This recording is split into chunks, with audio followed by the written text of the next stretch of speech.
Good evening, sir. Very, very good evening, Susank. Today we will discuss about money. Okay?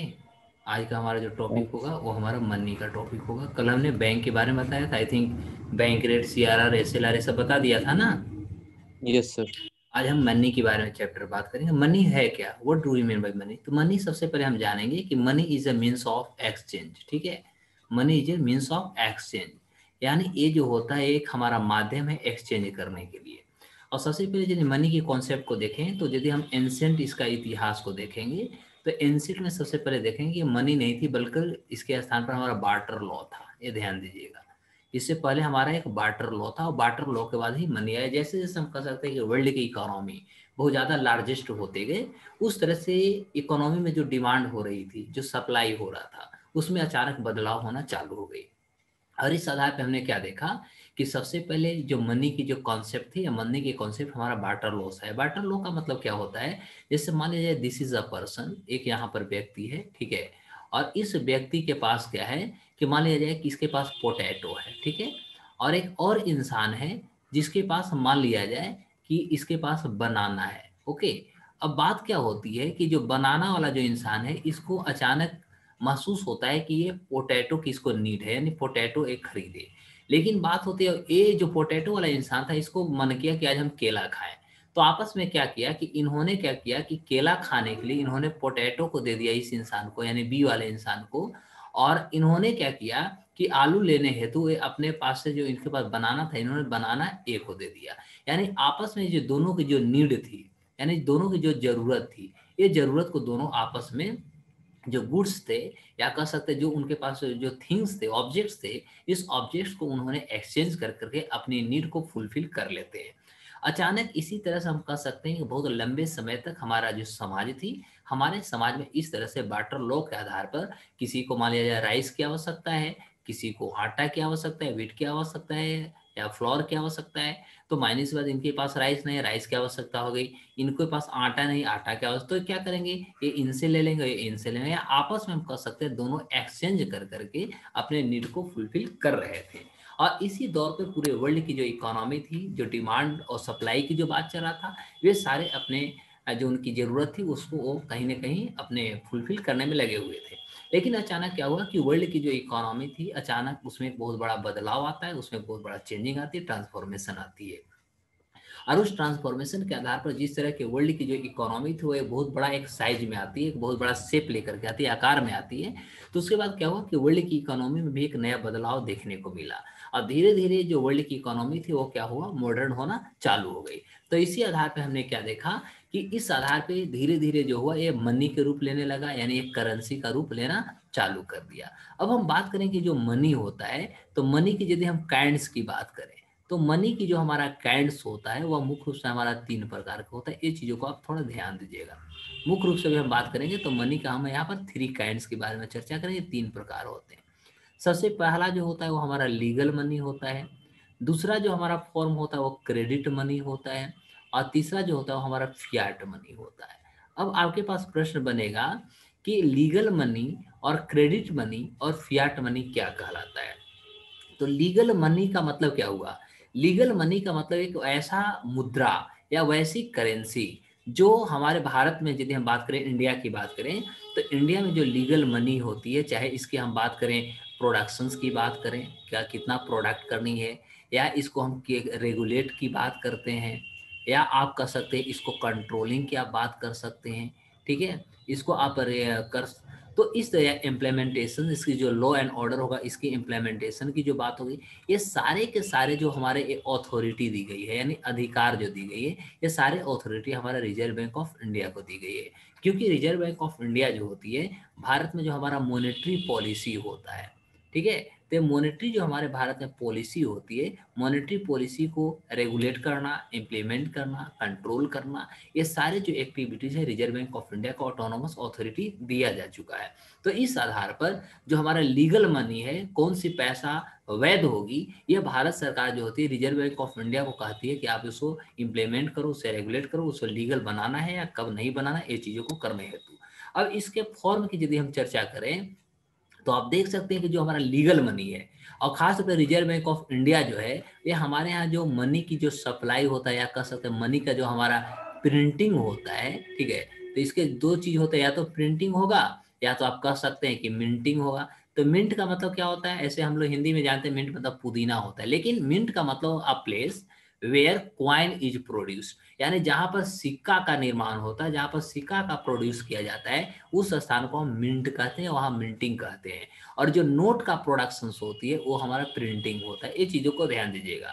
तो हमारे reserve bank of India के पास इस तरह की authority दी गई है कि जो हमारे पास मनी का जो सप्लाई होता है उसके प्रोडक्शन जो होती है, चाहे वो मिंटिंग का हो या तो प्रिंटिंग का हो, ये दोनों का दोनों रिजर्व बैंक ऑफ इंडिया जो करती है, या मुख्य रूप से भारत में जो होती है वो मिनिमम रिजर्व रेशियो के आधार पर होता है। ये चीज़ों को ध्यान दीजिएगा। तो भारत में रिजर्व बैंक ऑफ इंडिया जो होता है, भारत में पैसा की जो सप्लाई होती है या पैसा का जो प्रोडक्शन होता है, वह रिजर्व बैंक ऑफ इंडिया करती है मिनिमम रिजर्व रेशियो के आधार पर, यानी न्यूनतम आरक्षित प्रणाली या कह सकते हैं रेशियो के आधार पर करती है। इसमें क्या होता है कि इसकी यदि आप इतिहास को देखिएगा तो 1957 से 1957 से रिजर्व बैंक ऑफ इंडिया जो है मिनिमम रिजर्व रेशियो जो है हमारा सिस्टम है, इस सिस्टम को लगभग 1957 से ही भारत सरकार के हमारे रिजर्व बैंक ऑफ इंडिया ने एक्सेप्ट कर लिए है। और उस समय से अभी तक लगातार हमारे यहाँ जो है मिनिमम रिजर्व रेशियो के आधार पर पैसा का सप्लाई होता है। इसमें क्या होता है कि मिनिमम रिजर्व रेशियो में क्या होती है कि रिजर्व बैंक ऑफ इंडिया जैसे मान लिया जाए कि बहुत सारे ऐसे नोट्स होते हैं जो रिजर्व बैंक ऑफ इंडिया के द्वारा मार्केट में सर्कुलेट कर रहे हैं, लेकिन अचानक क्या होता है कि नोट फट गया या जल गया, या मतलब भिन्न भिन्न प्रकार से वो क्या हो जाता है कि कहीं ना कहीं वो मतलब यूज से बाहर होने लगता है। तो रिजर्व बैंक ऑफ इंडिया के पास जाती है, तो ऐसी अचानक बार बार ऐसी यदि पैसा फटे टूटे जले तो इससे क्या होगी, मार्केट में सर्कुलेशन घटेगा। तो मार्केट में पैसा का सर्कुलेशन करने के लिए रिजर्व बैंक ऑफ इंडिया क्या करती है, कुछ पैसा का सब छपाई करती है, हर हम कह सकते हैं सालाना पैसा की छपाई होती है।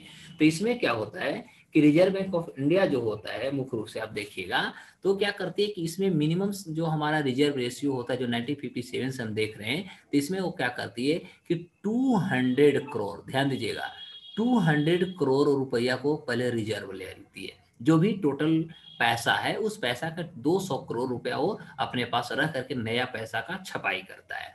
और ये 200 करोड़ को हम दो भागों में बांट के देखेंगे। इसमें क्या होता है, एक 115 करोड़ का होता है और एक हमारा 85 करोड़ का होता है। तो जो हमारा 115 करोड़ होता है यह हमारा लिक्विड का फॉर्म होता है। लिक्विड फॉर्म का मतलब आप कह सकते हैं चाहे वो हमारा गोल्ड हो, चाहे वो हमारा सिल्वर हो, या कह सकते हैं डायमंड भी हो सकता है, कुछ बॉन्ड पेपर भी हो सकते हैं, कुछ डिपॉजिट सर्टिफिकेट्स हो सकते हैं, या कह सकते हैं यहाँ पर हमारा फॉरेन जो होगा, फॉरेन हमारा करेंसी भी हो सकता है। तो इसमें 115 करोड़ रुपया का जो संपत्ति होती है, जो एसेट्स होता है, वह रिजर्व बैंक ऑफ इंडिया जो रिजर्व करती है वह मुख्य रूप से हमारा लिक्विड के फॉर्म में करती है। अब बचा हमारा 85 करोड़ रुपया। तो जो 85 करोड़ रुपया होता है यह रिजर्व बैंक ऑफ इंडिया जो होती है वह हमारा इंडियन जो हमारा करेंसी होता है, ये ध्यान दीजिएगा। तो जो हमारा इंडियन करेंसी होती है तो यह इंडियन करेंसी में मुख्य रूप से यह 85 करोड़ को रखती है, और ओवरऑल 200 करोड़ रुपया रख करके हमारे यहाँ न्यू जो मनी होता है, नया पैसा की जो छपाई होता है, वह रिजर्व बैंक ऑफ इंडिया करती है। तो इसके अंतर्गत हमने क्या देखा कि यदि मनी सर्कुलेशन तो लीगल, तो लीगल का मतलब कि जो पैसा अभी भी हमारी मार्केट में चल रही है, ध्यान दीजिएगा, या जो पैसा पब्लिक के पास है, जो पैसा हमारे बैंक के पास है, ओवरऑल ये सारे बैंक या पब्लिक या मार्केट जो पैसा चल रही है, ये सारी की जो अथॉरिटी दी गई है, सारी अथॉरिटी हमारे रिजर्व बैंक ऑफ इंडिया के द्वारा दिया गया है। और इसकी जो वैलिडिटी है, जब तक इसकी मार्केट में वैलिडिटी है, ये हमारा लीगल मनी का फॉर्म काम करेगा। तो इस तरह से हम कह सकते हैं कि हमारा जो मिनिमम रिजर्व रेशियो है, यह हमारा रिजर्व बैंक ऑफ इंडिया इसको कंट्रोल करता है। दूसरा फॉर्म वो होता है जो हमारा मनी के जो काइंड्स होते हैं, वो हमारा क्रेडिट होता है। क्रेडिट मनी में क्या होता है, क्रेडिट मनी में जैसे हम चेक कर सकते हैं, तो चेक से भी हम पैसा को निकालते हैं, यानी एक हम कर सकते हैं पेपर लेके जाते हैं, उधर से हमें क्या मिलती है, करेंसी मिलती है। या कह सकते हैं ड्राफ्ट वाला जो पार्ट होती है, तो इस या कह सकते हैं किसी भी प्रकार के जो हमारे पास सर्टिफिकेट्स होते हैं, तो इस तरह से कुछ हमारे पास ऐसे पेपर्स होते हैं, या कह सकते हैं अदर काइंड्स ऑफ सोर्सेज होते हैं by which we can find out the currency by our banks, ठीक है। तो इस आधार पे हम क्रेडिट के आधार पर आप किसी को चेक देते हो, चेक जा ऑफ क्रेडिट उसको देते हो, जाके बाद में उसको भजा लेता है। तो इस तरह से दूसरा हमारा फॉर्म जो होती है वो क्रेडिट होता है। तीसरा हमारा जो होता है फियाट मनी होता है। फियाट मनी का मतलब क्या हुआ, जैसे आप देख सकते हैं कि 2016 में हमारे यहाँ डिमोनेटाइजेशन हुआ था, ध्यान दीजिएगा 2016 में हमारे क्या हुआ, डिमोनेटाइजेशन हुआ। और डिमोनेटाइजेशन हुआ तो इसमें हमने क्या देखा कि 500 रुपया के जो नोट थी और 1000 रुपया के जो हमारे पास नोट था, ठीक है, ये दोनों को अंततः हमने देखा कि जो सर्कुलेट हमारे मार्केट में कर रहे थे, हमारे पास जो सर्कुलेट कर रहे थे, इसको पूर्ण रूप से इलीगल माना गया, यानी उस तरफ समय से इसको बैन कर दी गई, रोक दी गई। तो अभी मान लिया जाए आपके पास 500 रुपया या 1000 रुपया का पुराना यदि नोट है, आज आप किसी भी इंसान को दीजिएगा तो इसके एवज में आपको 1 रुपया देने वाला कोई नहीं है। मतलब वैसी पैसा या वैसा करेंसी जो हमारा मार्केट में यूज में नहीं है, या वैसा करेंसी जिसे आप किसी को देते हैं तो उसके एवज में आपको किसी भी प्रकार का वर्थ यानी किसी प्रकार का वैल्यू आपको प्राप्त नहीं होता, वो हमारा फियाट मनी कहलाता है। अब आप लोग बताइएगा ये तीनों कॉन्सेप्ट आपको समझ में आया कि नहीं, पहले जवाब दीजिएगा। Yes sir. Yes sir. Mridula, yes sir. चलिए तो अब हम बात आगे करेंगे। अब देखिएगा यहाँ पर हमने दो चीजों को रखा। अब यहाँ पर आप देख सकते हैं जो हमने ए रखा, इसको हम कह सकते हैं कि यह हमारा इंडिया का जो है पैसा जो है, इंडियन करेंसी का हमारा सिंबल है। एक चीज ध्यान दीजिएगा, इंडियन जो हमारे करेंसी है, इंडियन करेंसी का हमारा क्या है, सिंबल है। अब आपसे एग्जाम में, खासतौर पर बीपीएससी के एग्जाम में बहुत बार एक क्वेश्चन पूछा जा चुका है, हमारा यूपीएससी में एक क्वेश्चन पूछा जा चुका है कि जो हमारा सिंबल है, ये सिंबल का निर्माण जो हुआ वो कहाँ से हुआ। तो आप याद रखिए इसका जो एमलगमेशन है, एमलगमेशन का मतलब क्या हुआ कि इसको जो सम्मिश्रण है, यह दो चीजों से सम्मिश्रण से हुआ। एक हमारा रोमन, तो रोमन हमारा क्या है, स्क्रिप्ट है, ठीक है, तो रोमन, और एक हमारा देवनागरी, ठीक है। तो देवनागरी और रोमन दोनों की कोलाबोरेशन यानी दोनों का एमलगमेशन से हमारा इंडियन करेंसी सिंबल का निर्माण हुआ है, ठीक है। तो इसमें हम देख सकते हैं कि हिंदी वाला हमारा जो र होता है और इंग्लिश का जो आर होता है, ठीक है। तो इसका निर्माण करके हमारे इंडियन सिंबल को, इंडियन करेंसी सिंबल का निर्माण हुआ। अब बात होती है कि जो इंडियन करेंसी सिंबल का जो निर्माण हुआ, इसका जो निर्माण हुई सबसे पहला 15 जुलाई 2010 को, आप याद रखिएगा। तो 15 जुलाई 2010 को सबसे पहले इसको स्वीकार किया गया, किसके द्वारा, तो भारत की जो कैबिनेट थी, ठीक है, तो भारत की कैबिनेट के द्वारा इसको स्वीकार किया गया इंडियन करेंसी का सिंबल का। इससे पहले यदि मैं इतिहास बताऊं तो 15 जुलाई 2010 को जो इंडियन करेंसी सिंबल जो दी गई थी, यह डॉक्टर डी उदय कुमार के द्वारा दिया गया। ध्यान दीजिएगा, doctor D Uday Kumar. Doctor D Uday Kumar कौन थे, तो यह एक आईआईटीएन थे, ठीक है। आईआईटी जो हमारा मुंबई है, बॉम्बे जो है, उसी का ये हमारे प्रोडक्ट थे, और इन्होंने ही सबसे पहले भारतीय जो करेंसी है, भारतीय करेंसी की जो सिंबल है, ये सिंबल को उन्होंने 15 जुलाई 2010 को दिया और इसको स्वीकार कर ली गई। इसके अलावे भी आपको ये पता होनी चाहिए कि यदि हम इंडियन करेंसी की बात कर रहे हैं, जो इसकी बात कर रहे हैं, इससे पहले विश्व के ऐसे 4 और राष्ट्र हुए जिनके पास अपना करेंसी का सिंबल है। जैसा कि हम बात करते हैं यूएसए का, तो यूएसए पहला है जिसका अपना डॉलर का एक सिंबल है। उसके बाद यदि हम दूसरी बात करते हैं तो यूएसए के बाद जो हमारा दूसरा स्थान आती है वो हमारा ब्रिटेन है। यूएसए का मतलब हम कह सकते हैं अमेरिका है, ध्यान दीजिएगा। तो अमेरिका सबसे पहला अपना करेंसी का सिंबल रखा था डॉलर।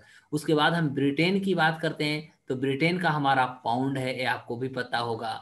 उसके बाद हम जापान की बात करते हैं तो जापान के पास आपका येन है, ठीक है। उसके बाद आप देख सकते हैं जो यूरोपियन जो कंट्री है, जितने भी यूरोपियन कंट्री है उनके पास जो है वो आप देख सकते हैं कि उनके पास क्या है, यूरो है, ठीक है। तो इस तरह से पांचवा हमारा इंडिया होता है। इंडिया का जो हमारा सिंबल होता है हमारा ए होता है। तो ओवरऑल यदि देखा जाए तो विश्व के पटल पे देखिएगा, तो विश्व के पटल पे आप देखेंगे तो भारत पांचवा ऐसे पोजीशन पर आता है जिसका अपनी जो करेंसी है उस करेंसी का इसके पास भी अपना सिंबल होता है। यहाँ तक सबको क्लियर है या नहीं है? Yes sir.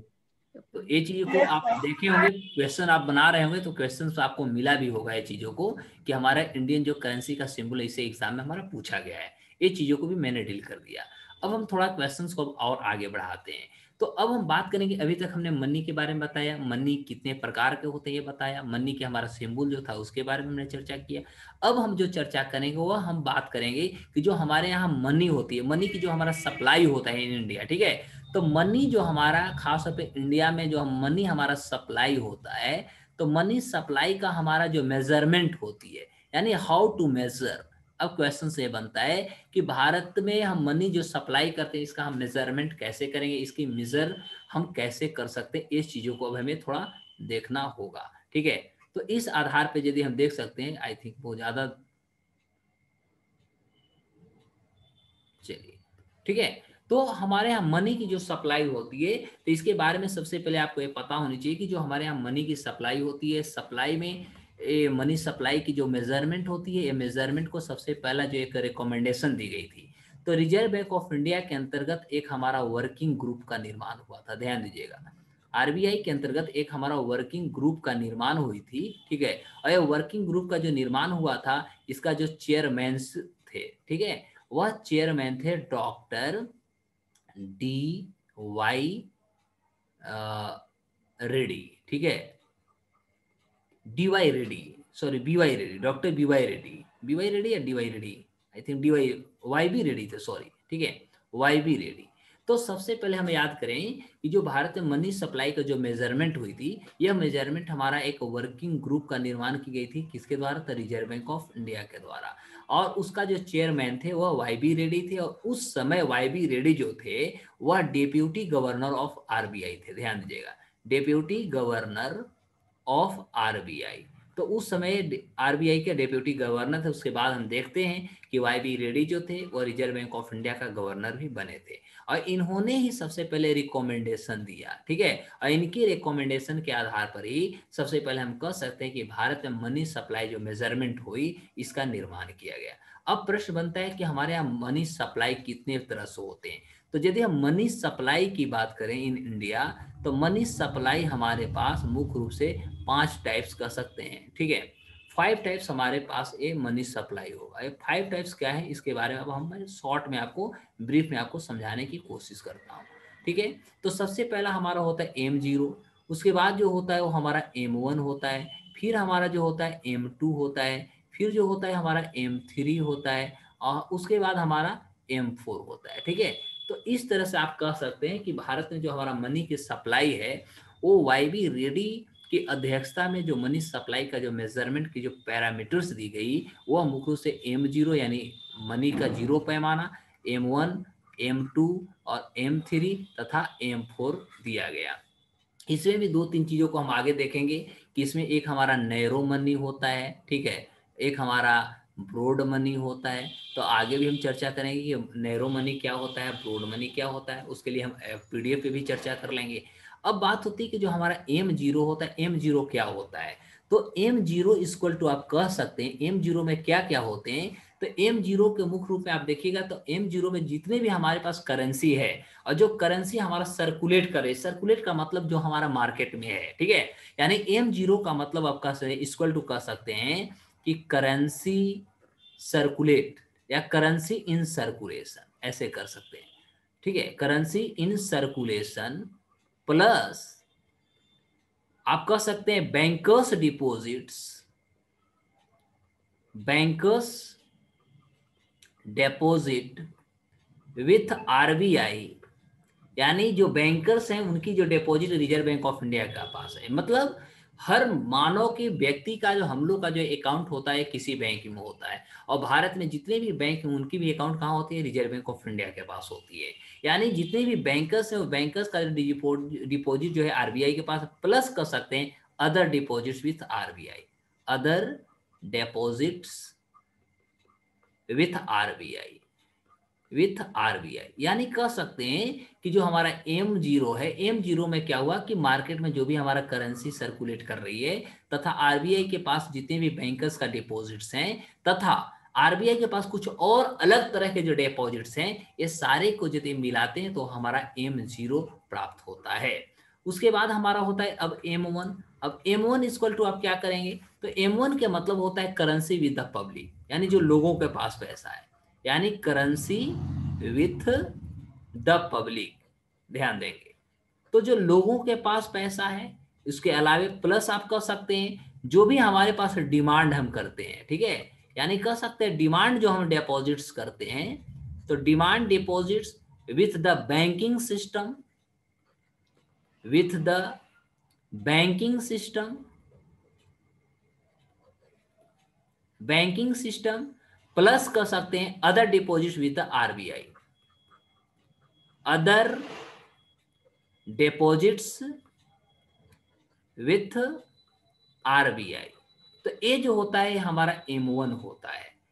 M0 आपको समझ में आया? M1 का मतलब हुआ कि लोगों के पास जो भी पैसा है, उसके अलावे जो हम डिमांड जो डिपॉजिट्स होते हैं, जो हमारा बैंकिंग सिस्टम में हम जो अपना डिमांड डिपॉजिट्स करते हैं, और उसके अलावे जो और हमारे पास कुछ ऐसे डिपॉजिट्स होते हैं जो हम रिजर्व बैंक ऑफ इंडिया के पास रखा जाता है। तो ये तीनों को यदि मिला देते हैं तो ये हमारा क्या होता है, M1 निकल जाता है। अब प्रश्न बनता है हमारा M2 क्या होता है? M2, तो M2 का मतलब क्या होता है कि जो भी हमारे M1 हुए, M1 का मतलब क्या हुआ, हमारे पास जो करेंसी सर्कुलेशन है तथा जो हम आरबीआई के पास जो बैंकर्स का जो डिपॉजिट्स है, प्लस कह सकते हैं जो अदर डिपॉजिट्स आरबीआई के पास है, यानी M1 प्लस आप कह सकते हैं कि जो हमारा सेविंग डिपॉजिट्स है, कहाँ सेविंग डिपॉजिट्स हमारे हैं, तो हम अब क्या करते हैं कि बैंक के अलावा हम पोस्ट ऑफिस में भी सेविंग अकाउंट खोलते हैं। तो M1 plus saving deposits with post office, with post office, with post office saving banks. यानी अब हमने क्या किया कि बैंक में तो डिपॉजिट करते ही करते हैं, बैंक में डिपॉजिट करने के अलावे भी अब हम जो क्या करते हैं कि मुख्य रूप से हम अब जो है पोस्ट ऑफिस में भी डिपॉजिट करना चालू करिए, वहां पर भी हम सेविंग अकाउंट चालू करना मतलब ओपन करना चालू कर दिया। तो जो हमारा खासतौर पर जो पोस्ट ऑफिस में जो हमारे डिपॉजिट है, डिपॉजिशंस है, और जो हमारा सेविंग अकाउंट का जो पार्ट्स होते हैं वे दो होंगे, वो हमारा M2 का पार्ट हो जाएंगे। उसके अलावा फिर हमारा M3 होता है, यानी मनी थ्री का जो पार्ट होते हैं, supply of the money three का जो कॉन्सेप्ट होते हैं, इसमें आप कह सकते हैं कि जितने भी हमारे M1 वाले पार्ट हुए, यानी तीनों हमने कॉन्सेप्ट वहां पर लिया, उसके अलावे M1 प्लस आप कह सकते हैं जो हम टाइम डिपॉजिट से देते हैं। टाइम डिपॉजिट का मतलब आप कह सकते हैं जो हम फिक्स डिपॉजिट्स करते हैं। तो जो हमारे इसके पास जो टाइम डिपॉजिट्स होता है, यानी कह सकते हैं जो हमारा फिक्स डिपॉजिट्स होता है, किसके साथ, विथ बैंकिंग सिस्टम, यानी किसी भी बैंक में जो हम टाइम डिपॉजिट्स करते हैं, ठीक है, तो जो टाइम डिपॉजिट्स करते हैं यानी डिपॉजिट्स विथ बैंकिंग सिस्टम कह सकते हैं, बैंकिंग सिस्टम। तो जो आप एक फिक्स डिपॉजिट करते थे, फिक्स डिपॉजिट में क्या होता है, एक लॉन्ग टर्म हमारा टाइम होता है। तो ये सारे जो गतिविधि होते हैं ये हमारा M3 का कॉन्सेप्ट होता है। और फाइनली हम बात करेंगे M4 यानी मनी का चौथा जो हमारा पार्ट होती है, सप्लाई का जो पार्ट होता है। तो इसमें जो हमारा M4 का जो पार्ट होता है, ठीक है, M4 वाला पार्ट में क्या होगा, तो जितने भी हमारे पास M3 वाले पार्ट हुए, M3 का मतलब क्या हुआ कि M3 का मतलब M1 का मतलब होता है करेंसी इन सर्कुलेशन। उसके बाद जो हमारे डिपॉजिट्स हुए बैंकर्स का रिजर्व बैंक ऑफ इंडिया में, और other deposits in reserve bank of India. उसके अलावे हम M3 को लिया तो M3 मतलब M1 हो गई। उसके बाद हमारा टाइम डिपॉजिट्स यानी जो हमारा फिक्स डिपॉजिट हुआ ये भी इसमें आ गया। प्लस आप कह सकते हैं जो हम office savings of the banks जो होता, office savings of the banks होता है। तो ये जो पूरी की पूरी जो एक्टिविटीज होते हैं ये हमारा M4 में आ जाता है। अब हमारा एग्जाम में कभी कभी क्वेश्चंस पूछता है कि हमारा जो डिसअरेंजिंग या कह सकते हैं जो डिसेंडिंग फॉर्म में जो हमारा मनी की सप्लाई होता है, तो descending form of money supply क्या होगा। तो ऐसे सेंस में याद रखिएगा कि M0 is greater than M1 is greater than M2 is greater than M3। यानी यदि हम इसको डिसेंडिंग या डिक्रीजिंग के सेंस में देखें, तो यदि हम डिक्रीजिंग के सेंस में देखते हैं तो मनी की जो सप्लाई होती है उसमें हमारा M0 होता है जो होता है वो लार्जेस्ट होता है, उससे जो स्मॉलर होता है वो M1 होता है, उससे स्मॉलर M2 होता है, उससे स्मॉलर M3 होता है। तो ये चीजों को आप याद रखिएगा, मुख्य रूप से ये चीजों को आपको याद करना होगा। इसके अलावे भी आपको कुछ चीजों को याद रखना है। कुछ चीजों में क्या हुआ कि ये जो हमारा मनी की सप्लाई हुई, मनी की सप्लाई के साथ ही साथ हमारे पास कुछ ऐसे भी पार्ट्स होते हैं जो हमारे कुछ लायबिलिटीज होते हैं, ठीक है। तो लायबिलिटीज के आधार पे हम कह सकते हैं जो हमारा लिक्विडिटी होता है, ठीक है, तो इस हम लिक्विडिटी की यदि हम बात करें तो लिक्विडिटी का भी हमारा कुछ एग्रीगेशन होता है, या कह सकते हैं एग्रीगेट हम कह सकते हैं। तो जी ये जो हमारे इसमें एग्रीगेट्स होता है खास पर लिक्विडिटी का, वह उस आधार पे आप कह सकते हैं कि ये हमारे जो लिक्विडिटी होती है ये भी हमारा मुख्य रूप से 3 फॉर्म में इसको हम डिस्ट्रीब्यूट कर सकते हैं। और ये जो 3 फॉर्म हमारा होगा, ये 3 फॉर्म क्या होगा, तो लिक्विडिटी 1, एक होगा लिक्विडिटी 2 और एक होगा लिक्विडिटी 3। यानी मुख्य रूप से जो लिक्विडिटी एग्रीगेट्स होता है हमारे बैंकिंग सिस्टम में, मनी सप्लाई में, यह मुख्य रूप से हमारा 3 प्रकार का होता है, लिक्विडिटी 1, लिक्विडिटी 2 और लिक्विडिटी 3। अब प्रश्न बनता है कि हमारा लिक्विडिटी 1 क्या होता है। तो लिक्विडिटी 1 के अंतर्गत हम वैसे चीजों को कंसीडर करेंगे जो हमारा M3 यानी मनी 3 का जो हमारा सप्लाई था, तो M3 को आप ले लीजिएगा, प्लस आप कह सकते जितने भी ऑल आपकी जो डिपॉजिट्स है, ठीक है, यानी आप कह सकते all deposits with the post office, with the post office, यानी पोस्ट ऑफिस में जितने भी प्रकार का डिपॉजिट है, चाहे वो करंट अकाउंट है, सेविंग अकाउंट है, टाइम डिपॉजिट्स है, ठीक है, तो इस तरह के भिन्न भिन्न प्रकार के जितने भी हमारे पास डिपॉजिट्स हैं, ये सारे डिपॉजिट्स इसमें आ जाएंगे। और इंक्लूडिंग आप इसमें याद रखिए जितने भी हमारे पास नेशनल सेविंग जो सर्टिफिकेट्स होता है, नेशनल सेविंग सर्टिफिकेट्स को इससे हम क्या करते हैं, एक्सेप्ट करते हैं, अलग रखते हैं। इसके पीछे रीजंस है कि वो जो होती है नेशनल, जो हमारा खास तौर पे हम यदि बात करते हैं नेशनल जो सेविंग सर्टिफिकेट्स होते हैं, तो उसपे जो होती है सरकार के अपना एक बॉन्ड का फॉर्म होती है, जिसके कारण हम कह सकते हैं उसको जो होता है इस श्रेणी से जो होता है, इस कैटेगरी से जो होती है उसको अलग रखना पड़ता है। यदि हम L2 की बात करते हैं, लिक्विडिटी का जो हमारा एग्रीगेट जो सेकंड फॉर्म होती है, तो इसमें आप कह सकते हैं L1, L1 का मतलब है पूरा का पूरा कॉन्सेप्ट, ठीक है। तो इसमें हमारा क्या होता है, स्क्रीन पूरा नहीं आ रहा है। पूरा स्क्रीन नहीं आ रहा है? No sir. अब देखिएगा। No sir.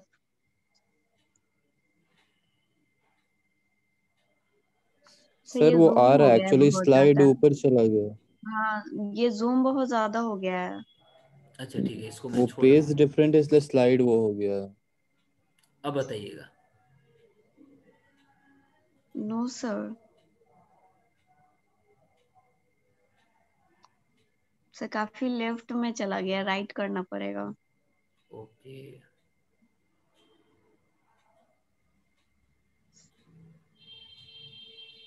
ठीक है, इसको मैं इधर कर लेता हूँ, ठीक है।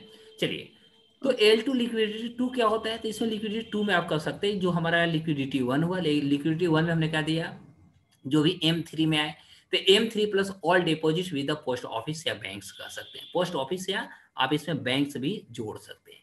तो ये हमारे पूरे के पूरे पार्ट आ गए। अब L2 में क्या होगा कि जो हमारा L1 है, लिक्विडिटी 1 जो हुआ, प्लस जो हमारे पास टाइम डिपॉजिट्स होते हैं, यानी जिसको आप कह सकते हैं जो फिक्स डिपॉजिट होता है, इसको हम लिख सकते हैं यहाँ पर डायरेक्ट, जो हमारा टाइम डिपॉजिट्स होते हैं वे सारे इस चीजों में आ जाएंगे। टाइम डिपॉजिट्स विथ आप कह सकते हैं, ठीक है। Term lending, term lending institutions, and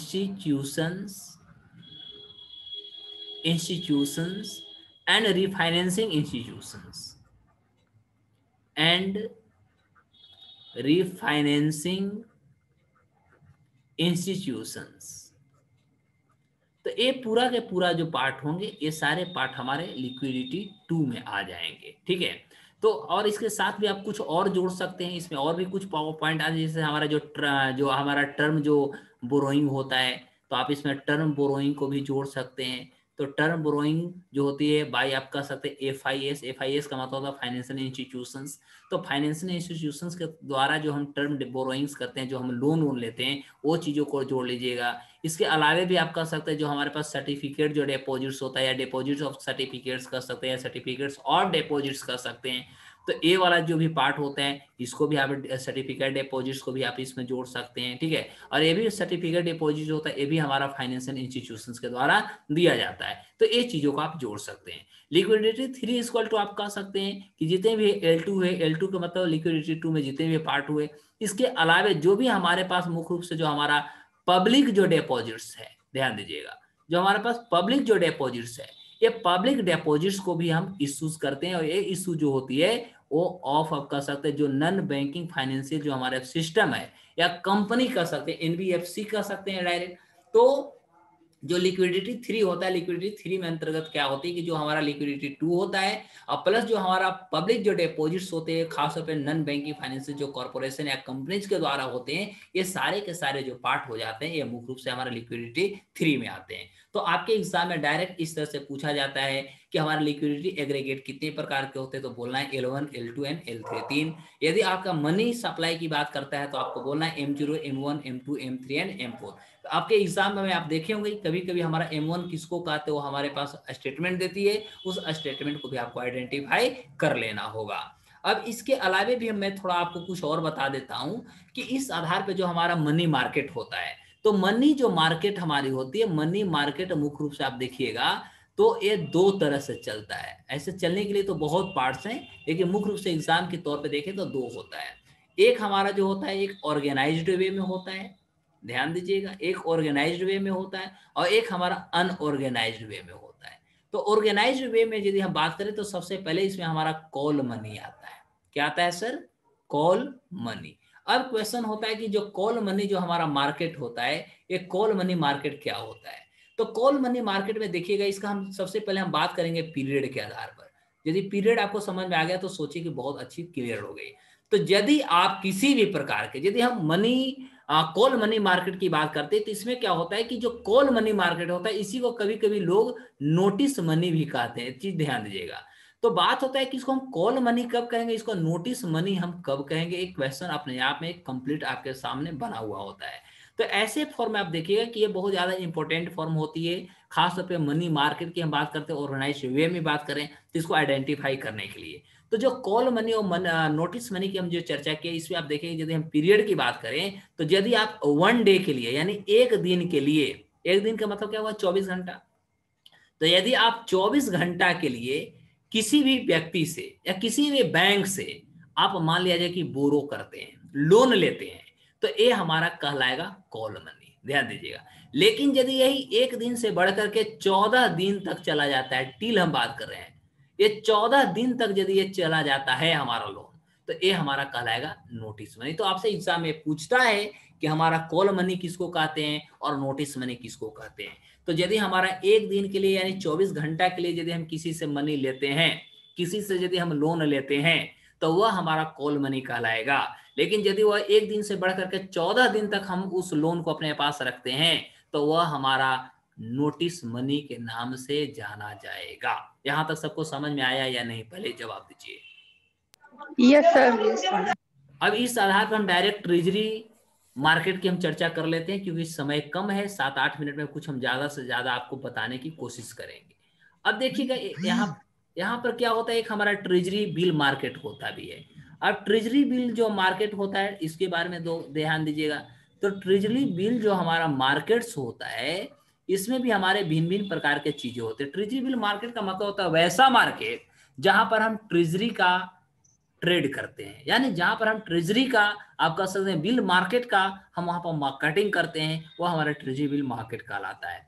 इस आधार पर जो हमारा ट्रेजरी बिल मार्केट्स है, यह मुख्य रूप से आप देखिएगा तो यह हमारा 4 तरह से हमारे बिल को, ट्रेजरी बिल को ये प्रोवाइड हमारे सामने करता है। अब वो बात होती है कि 4 हमारा ट्रेजरी बिल फॉर्म क्या होती है।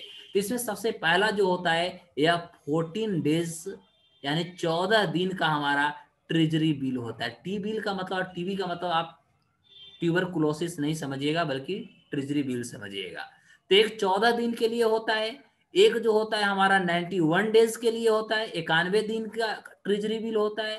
एक जो होता है 182 डेज का लिए ट्रेजरी बिल होता है, 182 डेज ट्रेजरी बिल। और एक जो होता है 364 डेज ट्रेजरी बिल होता है। यानी मुख्य रूप से यदि हम बात करें तो ट्रेजरी बिल जो होती है हमारे 4 भागों में बट जाता है। अभी 4 भागों में 14 दिन का ट्रेजरी बिल, 91 दिन का ट्रेजरी बिल, 182 दिन का ट्रेजरी बिल और 364 दिन का ट्रेजरी बिल क्या होती है, चलिए देखते हैं। तो 14 डेज जो हमारा ट्रेजरी बिल होता है, इसके बारे में आप देखिएगा कि इसका जो मैच्योरिटी पीरियड होता है, तो मैच्योरिटी जो इसकी होती है वह 14 दिन होता है। सबसे पहले याद रखिएगा ये 14 डेज के लिए होता है, ठीक है। और इसके अलावे आप देखिएगा कि इसको जो इंट्रोड्यूस भारत में सबसे पहले रिजर्व बैंक ऑफ इंडिया जो किया था, यह 1997 यानी 1997 में सबसे पहले रिजर्व बैंक ऑफ इंडिया ने इसको इंट्रोड्यूस किया था। और इसमें देखिएगा कि इसमें जो ऑक्शन होती है, ऑक्शन का मतलब होता है नीलामी। तो ये जो 14 दिन वाला जो नीलामी होता है, या मुख्य रूप से इसका नीलामी आप देखिएगा तो एवरी फ्राइडे, ध्यान दीजिएगा, एवरी फ्राइडे, प्रत्येक जो हमारा शुक्रवार होता है off every week, off every week, यानी प्रत्येक सप्ताह के प्रत्येक शुक्रवार को ये 14 दिन का जो हमारा ट्रेजरी बिल होता है, इसका क्या होता है, नीलामी होता है। और इसकी शुरुआत 1997 में रिजर्व बैंक ऑफ इंडिया ने किया था, इतना याद रहेगा।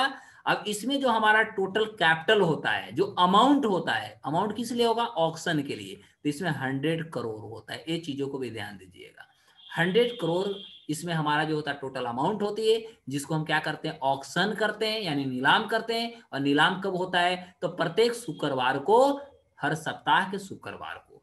91 डेज वाला क्या है, तो इसका 91 डे जो है इसका मैच्योरिटी होता है, मतलब मैच्योरिटी इसको पूरा होता है 91 दिन में, सबसे पहला। ये चीजों को ध्यान दीजिएगा। उसके अलावे इसका भी जो ऑक्शन होता है, यानी इसका भी जो नीलामी होती है, यह भी हमारा एवरी फ्राइडे होता है, एवरी फ्राइडे, प्रत्येक शुक्रवार, एवरी वीक, प्रत्येक वीक का प्रत्येक शुक्रवार को इसको हम क्या करते हैं, ऑक्शन करते हैं। और इसका भी जो हमारा अमाउंट होता है वह भी 100 करोड़ होता है, ये ध्यान दीजिएगा।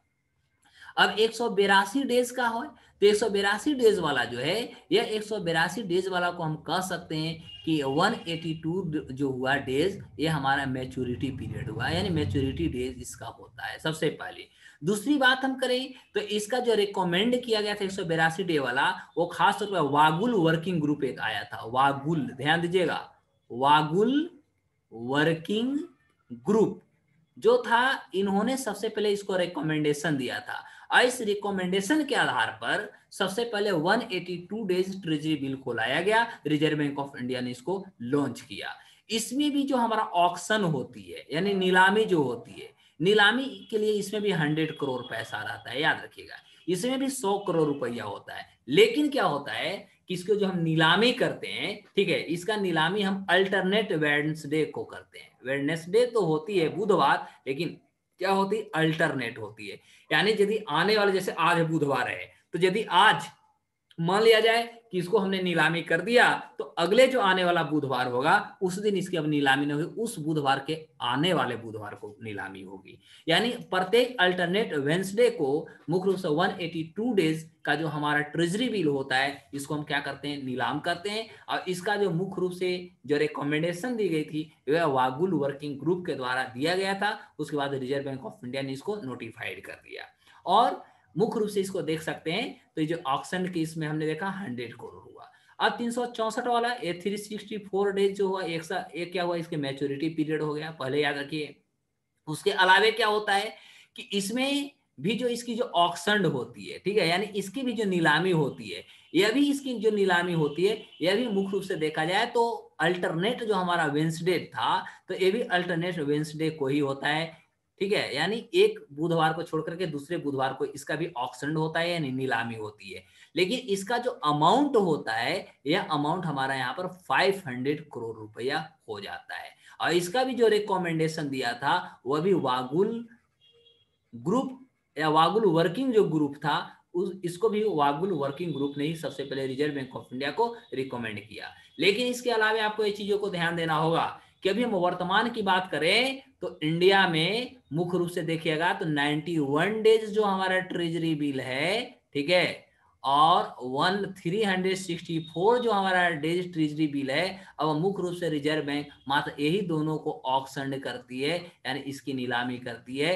यानी 14 दिन वाला और 182 दिन वाला, अब ये इसका कोई नीलामी नहीं हो रहा है। तो आपसे यदि एग्जाम में पूछता है तो ये चीजों को ध्यान दीजिएगा। इसके अलावे यदि मैं बात करूं शॉर्ट में, मैं आपको बता देता हूं, तो इसके अलावे थोड़ा सा आप याद रखिएगा कि सारे के सारे जो हमने ट्रेजरी बिल को जो बेचा, यानी जो ऑक्शन किया, नीलाम किया, इसको जो खरीदने वाले होते हैं, ठीक है, या कह सकते हैं जो भिन्न प्रकार की जो प्रक्रियाएं इसमें होती है, तो ये सारे जो होते हैं वो रिजर्व बैंक ऑफ इंडिया के द्वारा होते हैं, हमारे देश के जो कॉमर्शियल बैंक होते हैं उसके द्वारा होते हैं, नॉन बैंकिंग जो फाइनेंशियल इंस्टीट्यूशंस हैं उसके द्वारा होते हैं, life insurance corporation of India हुए, यूटीआई यानी यूनिट ट्रस्ट ऑफ इंडिया हुए, फिर हमारा जीआईसी जो होता है जनरल इंश्योरेंस कॉर्पोरेशन हुए, ये सारे के सारे जो है इनके द्वारा इस तरह की एक्टिविटीज को किए जाते हैं। खासकर जो ट्रेजरी बिल होती है मोस्ट ऑफ जो होता है लिक्विड फॉर्म में होता है, चीजों को ध्यान दीजिएगा, ज्यादातर ये लिक्विड फॉर्म में होता है। कारण होता है कि रिजर्व बैंक ऑफ इंडिया जो होता है हमेशा तैयार होता है कि वो किसी भी प्रकार की जो सिक्योरिटीज होती है वो सिक्योरिटीज को परचेज करता है या सेल करता है। कभी कभी वो डिस्काउंट पे लाता है, कभी